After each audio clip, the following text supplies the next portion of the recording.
Assalamualaikum warahmatullahi wabarakatuh. Kali ini Bapak akan membahas mengenai materi tentang identitas diri, hubungan sosial dan tindakan sosial di bab ketiga. Oke, kita akan mulai dari definisi tentang identitas diri. Apa itu identitas diri?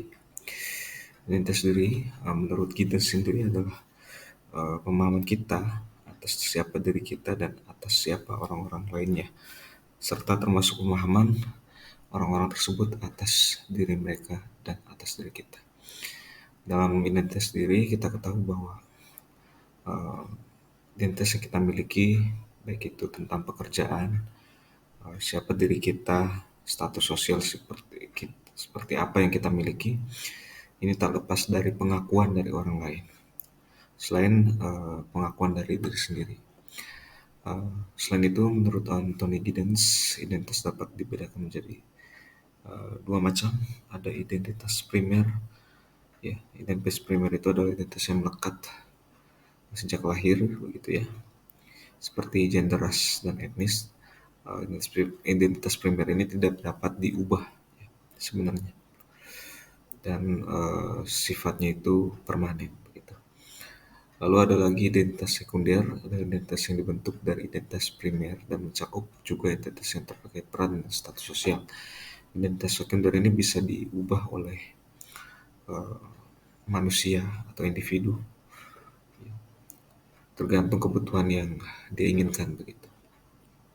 Kenapa pekerjaan termasuk sekunder? Karena pekerjaan ini terkait dengan kebutuhan mereka atau manusia, sehingga bisa diubah uh, sepanjang waktu. Oke, selanjutnya tentang tindakan sosial. Tindakan sosial yang berkenaan dengan tujuan manusia untuk memenuhi kebutuhan hidup dibagi menjadi tiga. Ada tindakan sosial primer, sekunder, dan integratif. Yang pertama primer. Primer ini berarti mencakup kebutuhan manusia terkait dengan kebutuhan pokok yang istilahnya tidak bisa ditinggalkan oleh manusia. Apabila ditinggalkan, manusia tidak akan bisa bertahan hidup. Yang kedua, kebutuhan sekunder. Kebutuhan sekunder ini adalah kebutuhan yang memang dipenuhi setelah kebutuhan pokok dari manusia itu sudah bisa dipenuhi. Begitu ya. Contoh dari tindakan sosial sekunder ini seperti pendidikan, lalu kebutuhan akan telekomunikasi seperti handphone, laptop, dan sebagainya. Lalu yang ketiga adalah kebutuhan integratif. Ya, kebutuhan integratif itu tindakan sosial yang didasarkan pada uh, moral ya, keadaan moral manusia begitu. Tentang rasa estetika, nilai keindahan, ya, lalu rekreasi atau keperluan untuk menikmati hiburan atau liburan begitu. Itu yang disebut sebagai integratif. Integratif ini berarti kebutuhan yang apabila ditinggalkan tidak akan terlalu mempengaruhi kehidupan manusia. Selanjutnya ada tindakan manusia yang muncul dari luapan emosi. Tindakan manusia ini tidak hanya berkaitan dengan kebutuhan hidup, tetapi juga tindakan manusia ini dipicu oleh keadaan psikologinya atau keadaan jiwanya begitu. Seperti yang dijelaskan di teks seperti ini ya, tindakan manusia pada hakikatnya muncul karena luapan emosi yang dapat bersifat positif maupun negatif bagi dirinya dan orang lain. Yang positif ini berarti tindakan yang bisa menyalurkan bakat dan minat dari seorang manusia. Lalu selanjutnya ada tindakan manusia yang muncul dari kebudayaan. Tindakan manusia atau tindakan sosial yang berdasarkan kebudayaan ini berdasarkan pada kebiasaan, ya, berdasarkan pada tradisi, begitu. Sesuatu yang sifatnya berulang-ulang dan dijadikan sebuah patokan tentang hal yang wajar bagi masyarakat. Ya. Di sini kita akan membaca bahwa tindakan anggota masyarakat suatu daerah yang dilakukan sejak dahulu kala dan masih berlanjut hingga saat ini merupakan kebudayaan yang akan muncul dan menjadi ciri suatu daerah. Ya, jadi Kebudayaan ini adalah sesuatu yang diwariskan dari turun-temurun dan juga bisa dikaitkan dengan perilaku yang dilakukan secara berulang-ulang begitu. Selanjutnya ada bahasan mengenai hakikat interaksi sosial. Interaksi sosial adalah hubungan timbal balik berupa aksi saling mempengaruhi antar individu, individu dengan kelompok dan kelompok dengan kelompok ya. Jadi interaksi sosial itu muncul karena adanya stimulus. Stimulus ini adalah rangsangan atau pemicu, dan pemicu ini akan menimbulkan sebuah aksi ya, bukan ya, maksudnya reaksi begitu ya, atau respons dari lawan bicara. Artinya interaksi sosial itu terjadi secara dua arah yang istilahnya membuat informasi di antara individu yang saling mengobrol ini bisa bertukar informasi. Lalu yang kedua, syarat terjadinya interaksi sosial itu ada beberapa macam ya. Yang pertama adalah adanya hubungan timbal balik yang saling mempengaruhi antara yang satu dengan yang lainnya. Yang kita sebut sebagai hubungan yang saling bertukar informasi. Lalu yang kedua adalah interaksi harus berpedoman kepada norma-norma atau kaidah sebagai acuan. Interaksi sosial itu tidak terlepas dari aturan. Ya, bagaimana kita bisa berbicara dengan orang yang lebih tua itu menggunakan bahasa yang formal atau misalkan bahasa yang halus. Dan juga yang ketiga adalah adanya reaksi dari pihak lain atas komunikasi tersebut. Jadi ada respon atau ada tanggapan. Lalu yang keempat adalah syarat mengenai interaksi sosial, yaitu harus mempunyai maksud dan tujuan yang jelas. Jadi ada sesuatu yang diharapkan dari lawan bicara. Dan yang terakhir adalah interaksi sosial bersifat positif, dinamis, dan berkesinambungan. Arti dari positif itu adalah menguntungkan bagi lawan bicara. Ya. Jadi apabila lawan bicara itu ingin mengetahui sesuatu, maka kita yang menjadi seorang penjawabnya itu akan memberikan sebuah informasi yang berguna bagi lawan bicara kita. Begitu. Selanjutnya, ya, ada yang kita sebut sebagai interaksionisme simbolik. Salah satu pendekatan dalam perspektif interaksionisme itu adalah menggunakan simbol dalam berkomunikasi. Menurut Thomas, seorang tidak langsung bereaksi atau memberikan tanggapan respons terhadap rangsangan atau stimulus dari luar, melainkan menilai dan mempertimbangkan terlebih dahulu berdasarkan definisi dan situasi. Artinya manusia dalam memaknai sebuah simbol itu tidak serta-merta tidak dipikirkan gitu ya. Harus mengalami atau misalkan melewati tahap berpikir, memaknai. Itu artinya bahwa simbol itu bisa memiliki makna yang berbeda di tiap masyarakat. Misalkan bagi kita, mengacungkan jempol itu adalah sesuatu yang sifatnya positif dan memberikan sebuah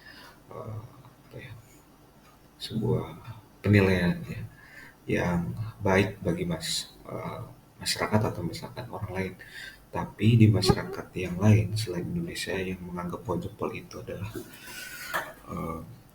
sebuah hal yang positif, ada masyarakat yang menganggap bahwa mengacungkan jempol itu adalah sebuah hal yang negatif, seperti masyarakat Arab di Timur Tengah gitu ya. Mereka menganggap bahwa mengacungkan jempol itu adalah simbol atau punya makna penghinaan begitu. Lalu selanjutnya faktor interaksi atau sesuatu yang mendorong interaksi di masyarakat itu dibagi menjadi 5. Ada yang kita sebut sebagai imitasi dan juga ada identifikasi, sugesti, simpati, dan empati. Kita akan bahas mengenai imitasi. Imitasi itu adalah suatu proses peniruan dari satu orang ke orang lain. Tapi sifatnya itu hanya sebagian. Misalkan ada seorang anak yang meniru gaya bicara dari ayahnya, dan juga ada seorang anak yang meniru tingkah laku dari ibunya yang istilahnya ibunya itu sedang memasak begitu ya. Maka anak tersebut akan ikut ya bermain dengan teman-temannya gitu ya, bermain tentang masak-masakan gitu. Dan juga ada yang kita sebut sebagai faktor interaksi, yang kita sebut sebagai identifikasi. Keinginan seseorang untuk menjadi sama dengan pihak lain atau meniru secara keseluruhan. Jadi imitasi dan identifikasi ini sebenarnya hampir sama, tapi identifikasi ini adalah proses peniruan yang sangat mendalam, sehingga individu itu tidak nyaman terhadap kepribadiannya sendiri, sehingga menjadi ada keinginan untuk menjadi orang lain. Artinya kita meniru orang lain tidak hanya dari gaya bicara, tetapi lebih dari itu ya, penampilan, tingkah laku, gerak gerik itu istilahnya ada keinginan untuk mengikuti atau menjadi seorang idola gitu ya. Lalu yang ketiga adalah sugesti. Sugesti itu adalah proses memberikan pengaruh atau pandangan yang dianut oleh seseorang kepada orang lain. Biasanya memberikan pengaruh itu lebih efektif apabila dilakukan oleh seorang atau individu yang lebih tua atau lebih berwibawa atau lebih punya pengalaman begitu. Ya, apabila kalian membandingkan lebih baik disuruh orang tua atau temanmu sendiri, maka apabila jawabnya itu adalah orang tua, maka itu adalah contoh dari uh, sugesti begitu ya. Lalu ada lagi adalah ada yang namanya simpati. Simpati ini adalah faktor interaksi yang berkaitan dengan bagaimana seseorang itu menempatkan dirinya pada keadaan atau hal yang dirasakan oleh orang lain. Apabila kita merasa kasihan terhadap teman yang tertimpa musibah, itu yang kita sebut sebagai uh, faktor interaksi yang kita namakan simpati. Gitu ya. Lalu ada lagi yang terakhir adalah faktor interaksi yang kita sebut sebagai empati. Empati itu adalah sebuah proses simpati yang sifatnya itu mendalam, gitu ya, dan bisa mempengaruhi keadaan fisik dan jiwa seorang.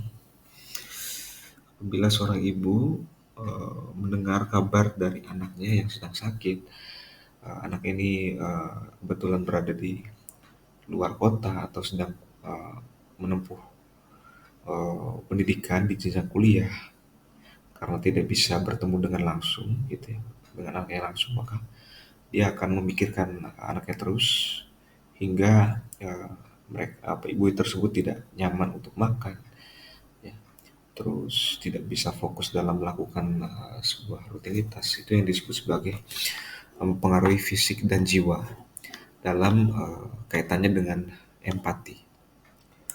Lalu selanjutnya ada bentuk interaksi sosial.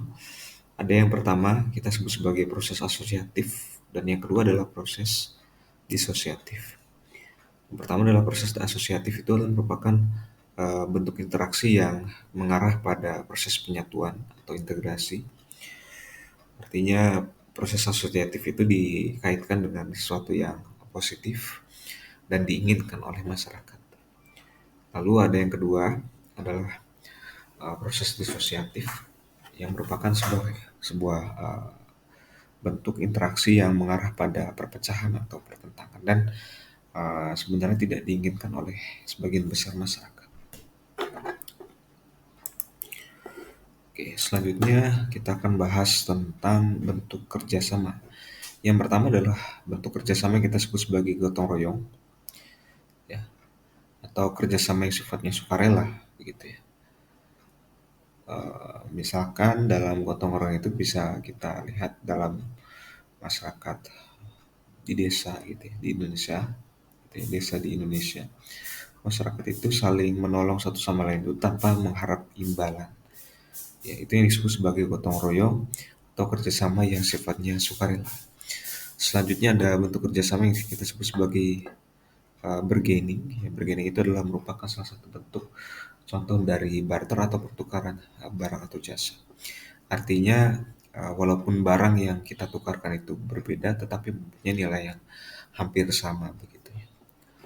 Oke, kenapa bisa bargaining termasuk bentuk kerjasama? Karena satu sama lain masyarakat itu punya sebuah ciri khas.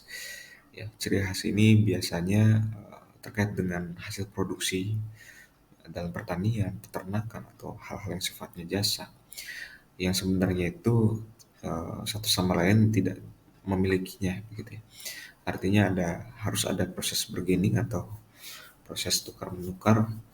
Eh, Misalkan dalam hal ini kalian pernah lihat di pasar tradisional yang dalam transaksinya itu tidak mesti menggunakan uang, tetapi cukup bertukar. Ya. Walaupun secara keuntungan atau misalkan secara ekonomi tidak menggunakan uang begitu ya, tapi mereka sama-sama saling diuntungkan karena mereka membutuhkan hal yang tidak dia miliki begitu. Lalu yang ketiga adalah yang kita sebut sebagai bentuk kerjasama kooptasi. Kooptasi ini merupakan salah satu bentuk dari kerjasama untuk ya, menyerap bertujuan untuk menyerap unsur-unsur baru. Misalkan biasanya itu dalam hal kepemimpinan atau politik. Dalam kaitannya dengan politik, ya, kita ini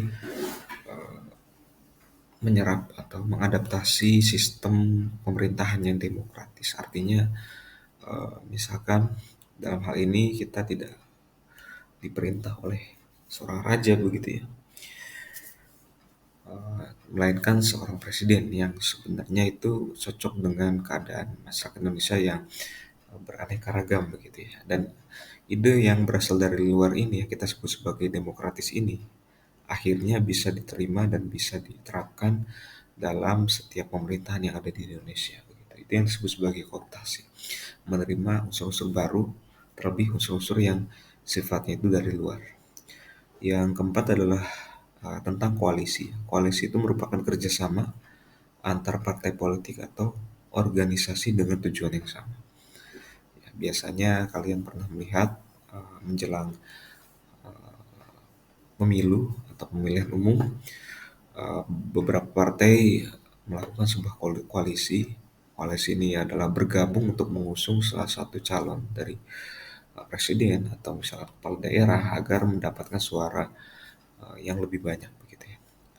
Terus yang terakhir tentang joint venture adalah kerjasama yang berkaitan dengan uh, tambang atau kerjasama dalam hal yang sifatnya itu proyek. Begitu.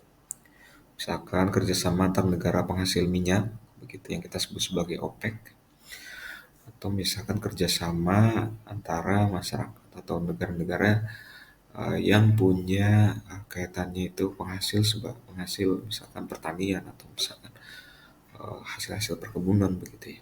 Itu yang disebut sebagai joint venture. Lalu selanjutnya ada yang kita sebut sebagai akomodasi. Akomodasi merupakan sebuah keadaan yang mengacu pada keseimbangan interaksi antar individu atau antar kelompok berkaitan dengan nilai dan norma sosial. Artinya akomodasi itu adalah sebuah proses interaksi yang berkaitan dengan bagaimana masyarakat itu mengurangi sebuah perbedaan atau ketegangan. Misalkan hal ini berkaitan dengan bagaimana yang kita sebut sebagai poin satu itu ya menghasilkan titik temu atau menghasilkan suatu pola baru. Gitu ya. Artinya dalam sebuah konflik atau ketegangan masyarakat pasti ingin mengambil jalan tengah yang sebenarnya sama-sama menguntungkan satu sama lain.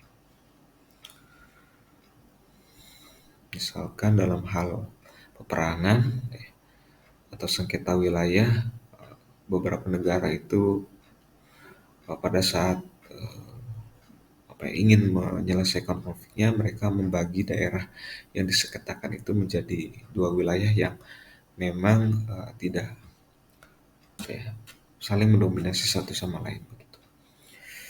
Dan yang kedua adalah mencegah terjadinya pertentangan untuk sementara. Ya, yang kita sebut sebagai komunikasi yang kita sebut sebagai gencatan senjata begitu ya, mengurangi ketegangan melalui gencatan senjata. Lalu yang ketiga adalah mengadakan kerjasama antar kelompok sosial yang terpisah akibat faktor sosial atau psikologis ya, maupun kebudayaan. Misalkan adanya misalkan ya transmigrasi atau urbanisasi merupakan salah satu bentuk akomodasi begitu ya. Artinya masyarakat bekerja sama ya, masyarakat rantau yang datang ke sebuah desa gitu ya, bekerja sama atau berbaur dengan masyarakat setempat, itu namanya akomodasi dalam poin 3. Lalu yang keempat adalah bentuk akomodasi yang sifatnya itu meleburkan begitu ya. Kelompok yang terpisah dengan cara kebudayaan, eh, atau hal yang sifatnya itu perkawinan begitu ya, itu yang disebut sebagai akomodasi ya. Oke, selanjutnya ada yang kita sebut sebagai asimilasi. Asimilasi itu merupakan sebuah contoh dari perpaduan atau bertemunya dua budaya ya, dengan menghilangkan salah satu unsur kebudayaan aslinya. Misalkan dalam hal ini adalah meniru gaya hidup barat begitu ya, atau masyarakat barat begitu. Dalam hal penggunaan teknologi atau misalkan cara berpakaian begitu ya. Artinya ada sebuah usaha ya yang kita sebut asimilasi, ada sebuah hal yang meninggalkan unsur-unsur aslinya, semacam kita ada keinginan untuk meninggalkan hal-hal yang sifatnya tradisional begitu ya. Tradisional atau hal-hal yang sifatnya itu kedaerahan itu dianggap sebagai hal yang kuno dan ketinggalan zaman. Itu yang disebut sebagai asimilasi. Bagaimana kita lebih memilih eh, datang ke acara pernikahan misalkan teman kita atau sanak saudara itu dengan pakaian jas atau misalkan kemeja ketimbang dengan batik, itu yang disebut sebagai asimilasi. Lalu yang kita lanjutkan ya ke slide berikutnya tentang akulturasi. Akulturasi ini sama dengan asimilasi, tetapi bedanya akulturasi ini adalah sebuah eh, perpaduan kedua budaya gitu ya, tanpa menghilangkan unsur-unsur aslinya. Seperti yang kita lihat dari arsitektur masjid di beberapa wilayah di Pulau Jawa yang semuanya itu masih mempertahankan nilai-nilai atau misalkan unsur-unsur lama sebelum Islam. Misalkan dicontohkan seperti adanya Masjid Kudus gitu ya, sebagai bentuk akulturasi antara tiga kebudayaan yaitu Cina, lalu ada Hindu atau India, dan juga Timur Tengah ataupun Islam begitu. Yang terakhir kita akan membahas tentang proses disosiatif. Ada tentang persaingan, kontravensi, dan pertentangan. Yang pertama tentang persaingan. Persaingan itu merupakan sebuah perjuangan ya, dari beberapa pihak untuk mencapai tujuan tertentu. Ya, persaingan ini merupakan sesuatu hal yang biasanya mengakibatkan sebuah perpecahan karena mau tidak mau pihak yang kalah itu akan tunduk kepada pihak yang menang dan harus mengakui kemenangan dari orang lain begitu. Ya. Misalkan dalam hal olahraga atau sepak bola, ya itu merupakan salah satu proses disosiatif ya. Proses bagaimana masyarakat itu terpisah karena sebuah negara atau ideologi begitu ya. Dan juga pihak yang menang bisa mendapatkan sebuah pengakuan begitu. Itu yang disebut sebagai persaingan atau kompetisi. Lalu yang kedua adalah kontravensi. Kontravensi itu merupakan sebuah rasa ketidakpuasan yang disampaikan secara diam-diam dan sifatnya itu rahasia begitu ya. Contohnya seperti kita meneror orang yang kita tidak suka, menyebarkan gosip tentang orang-orang yang kita tidak suka, itu yang disebut sebagai kontravensi. Dan yang terakhir dari proses disosiatif itu adalah pertentangan. Jadi pertentangan itu merupakan perjuangan individu atau kelompok sosial untuk memenuhi tujuan uh, dengan cara menantang pihak lawan. Artinya apabila pertentangan itu dikaitkan dengan konflik, maka pertentangan ini akan mengakibatkan sebuah korban. Ya. Korban ini biasanya terluka atau misalkan dirugikan secara fisik maupun materi. Tapi ya di satu sisi pertentangan itu atau konflik itu punya hal yang positif. Ya. Artinya bagi pihak-pihak yang saling bermusuhan atau saling berkonflik, mereka semakin tahu tentang apa-apa hal atau hal-hal yang sifatnya itu berkaitan dengan kekurangan yang dia miliki begitu ya. Artinya apabila konflik ini ingin dihindari di waktu yang akan mendatang, maka seharusnya konflik ini menjadi sebuah pelajaran begitu ya. Atau pertentangan ini dalam dalam kalimat yang di bawah ya, terkadang bersifat positif jika kedua pihak yang bertentangan mau memperbaiki diri. Artinya pertentangan ini atau konflik ini terkadang menimbulkan kesan bahwa kita itu harus memperbaiki diri dan juga pertentangan itu tidak mesti diulang di masa yang akan datang begitu. Itu saja untuk penjelasan kali ini ya. Semoga PSAT yang kalian lalui itu bisa berbuah hasil yang positif. Terima kasih. Assalamualaikum warahmatullahi wabarakatuh.